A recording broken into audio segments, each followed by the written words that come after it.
नमस्कार मैत्रिणींनो, हर्षवी चॅनल मध्ये तुमचं सगळ्यांचं स्वागत आहे। आज आपण घुटी देण्याविषयी या व्हिडिओमध्ये बोलणार आहोत।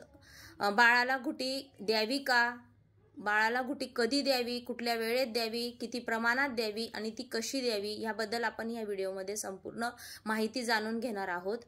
तर घुटी देताना आपण विचारात पडतो की बाळाला घुटी किती दिवसांनंतर द्यायची। बाळ आपलं 1 महिन्याचं झाल्यावर की 1.5 महिन्याचं झाल्यावर तसं तर आपल्याला डॉक्टर घुटी देणं हे अवॉइड करतात। त्याचं कारणही तसं आहे, कारण आपण घुटी देताना योग्य अशी स्वच्छता पाळतो का नाही, कुठल्या घुटी कुठल्या प्रमाणात देतो, किती प्रमाणात देतो, किंवा मग कुठलं त्याच्यातलं जे काही घटक आहे ते आपण कसं देतो ह्याच्यावर घुटी देणं खूप अवलंबून असते। नाहीतर बाळाला घुटीपासून वेगळा असा त्रास होऊ शकतो आणि म्हणून आपल्याला डॉक्टर घुटी देणं हे अवॉइड करतात।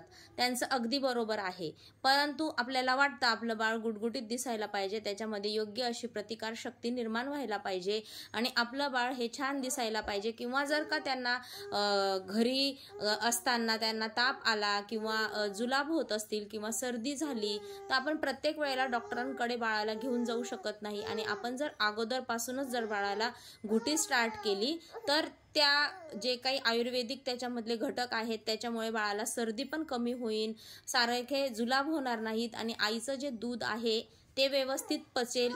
त्यामुळे आपण घुटी देण्याचा प्रयत्न करतो। आपल्याला आपलं बाळ अगदी निरोगी राहावं असं वाटतं, म्हणून आपण हे प्रयत्न करत असतो। तर आपल्या बाळाला घुटी किती दिवसानंतर द्यावा हा पहिला प्रश्न असतो। बाळ जर फुल टर्म बेबी असेल तर आपल्या बाळाला आपण 20 दिवस ते 1 महिन्यानंतर बाळाला घुटी स्टार्ट करायची, त्याच्या अगोदर करायची नाही।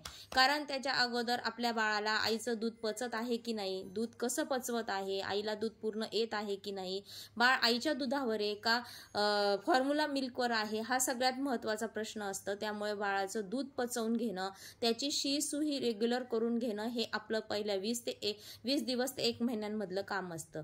त्याच्यानंतर आपण 20 दिवसानंतर 1 महिन्यानंतर जर बाळाला घुटी स्टार्ट केली तर कुठल्या वेळेमध्ये द्यायची, ती सकाळची द्यायची। कारण सकाळी आपण बाळाला घुटी जर दिली तर दिवसभरामध्ये आपण घुटी दिलेल्यानंतर बाळामध्ये काही चेंजेस होत आहेत का, त्याला काही जुलाब होत आहे का, त्याला काही स्टमक इन्फेक्शन होत आहे का, किंवा काही वेगळे त्रास होत आहेत का, हे आपल्याला जाणून घ्यायला मदत होते। पूर्ण दिवसभर आपण त्याला ऑब्झर्व करू शकतो आणि त्यामुळे सकाळी घुटी दिलेली कधीही चांगली असते।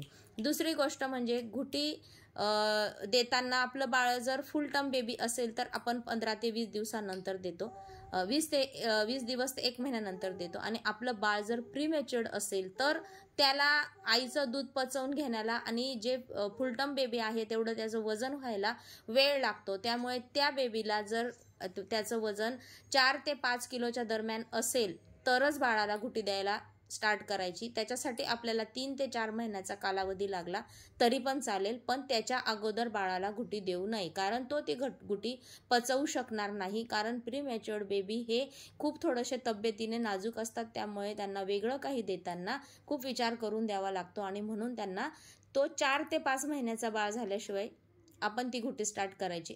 4 ते 5 किलो वजन आणि 4 ते 5 महिन्याचं जर झालेलं असेल तरच आपण ती घुटी स्टार्ट करायची।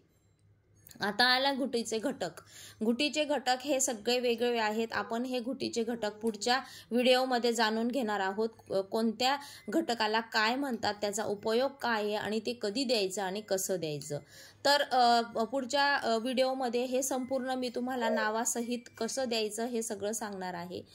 दुसरी गोष्ट म्हणजे बाळाला घुटी देऊन झाल्यानंतर हायजीन पाळणं खूप महत्त्वाचं आहे। बाळाला घुटी दिल्यानंतर ती स्वच्छ धुवायची, धुवून झाल्यावर एका कपड्यामध्ये, कॉटनच्या कपड्यामध्ये पुसून उन्हात तिला वाळवायची। पावसाळ्याचे दिवस असतील तर कॉटनच्या स्वच्छ कपड्याने पुसून फॅन खाली वाळवून मगच ती डब्यात भरायची। नाहीतर आईच्या दुधातनं दिलेली घुटी असते ती ओली होते आणि त्या घुटीचे जे घटक असतात त्याच्यावर जर्म्स, कीटाणू बसायची शक्यता असते आणि ते सरळ आपल्या बाळाच्या पोटात जातील आणि स्टमक इन्फेक्शन होण्याची फार मोठी शक्यता असते, तर आपला तो घुटी देण्याचा काहीच उपयोग होणार नाही। अशा सगळ्याच टिप्स जर आपण बाळाच्या घुटी देताना जर फॉलो केल्या तर आपल्या बाळाला त्याचा काहीही त्रास होणार नाही आणि आपल्या बाळाची घुटी दिल्यामुळे प्रतिकारशक्ती वाढेल आणि बाळाला आपल्याला तो घुटी देणं हे योग्य असं ठरणार आहे। त्याच्यामध्ये घुटी देताना प्रत्येक घटकाचा फक्त एकच वेढा द्यायचा आहे स्टार्टला, तो त्याला पचत आहे की नाही ते बघायचं। त्यानंतर 15 दिवसांनी दुसरा वेढा वाढवायचा, त्यानंतर पुढच्या 15 दिवसांनी परत तिसरा वेढा वाढवायचा। असं त्याला स्टेप बाय स्टेप वेढे वाढवत जायचे आणि अशा प्रकारे त्याची ती घुटी वाढवायची।